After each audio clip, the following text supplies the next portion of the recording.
हम स्टार्ट करने जा रहे हैं एक नई कहानी जो कि मैंने खुद लिखी है। और आपको आगे के पार्ट या फिर ये कहानी अच्छी लगी हो तो लाइक करके मुझे बताइए कि नेक्स्ट पार्ट आपको चाहिए या नहीं चाहिए।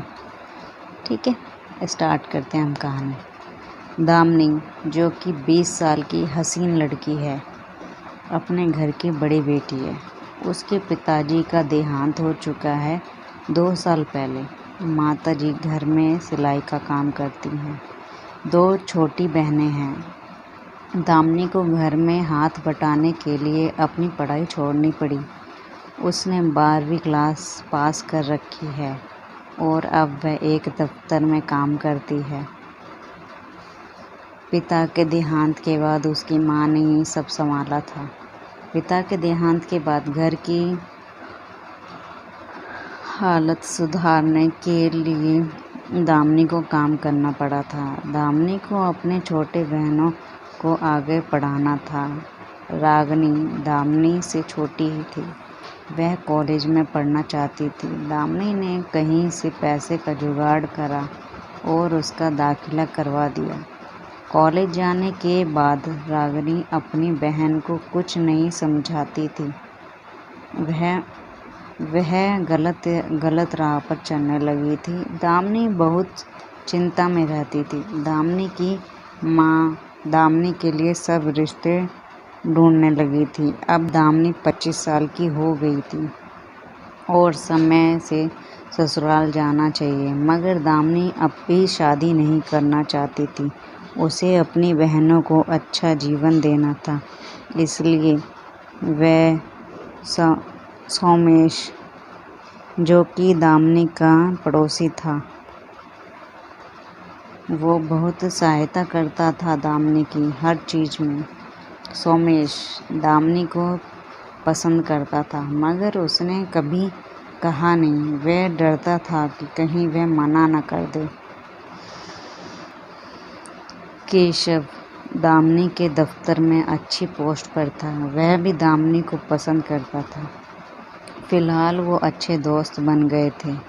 साथ ही खाना पीना, खाना, घूमना। एक अच्छा मौका देखकर केशव दामिनी को अपने दिल की बात कहना चाहता था। एक दिन दामिनी दफ्तर से लौट रही थी कि अचानक उसका एक्सीडेंट हो जाता है। वह अस्पताल में पहुंच जाती है। सोमेश को कॉल करती है और वह तुरंत अस्पताल की ओर खाना पीना छोड़कर अस्पताल की ओर रवाना होता है। देखता है बड़ी जख्मी हालत में दामिनी जिंदगी और मौत के बीच लड़ रही है। वह तुरंत उसकी माँ को बुला देता है। जब केशव को इस बात का पता चलता है, वह दौड़ता हुआ अस्पताल चला आता है और उसकी माँ से भी मुलाकात करता है। केशव बहुत ख्याल रखता है दामिनी और उसके घर का। इन दिनों दामिनी का 26वां जन्मदिन आने वाला है।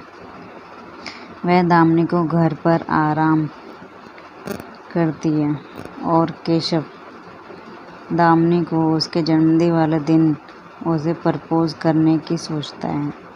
तो सोमेश को केशव का बार बार दामिनी से के घर आना रास नहीं आता है। आखिर वह भी तो दामिनी से मोहब्बत करता है।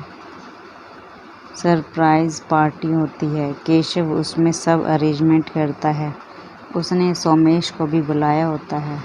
दामिनी अब स्वस्थ है और केशव उसे भरी महफिल में प्रपोज कर देता है।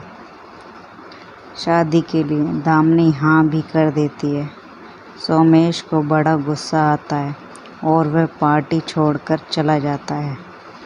आपको ये वीडियो कैसी लगी हो कमेंट करके बताइएगा। अगर आपको इसका नेक्स्ट पार्ट भी सुनना है तो वीडियो को लाइक करिएगा और कमेंट करके बताइएगा कि फर्स्ट पार्ट कैसा है। Okay, thank you guys.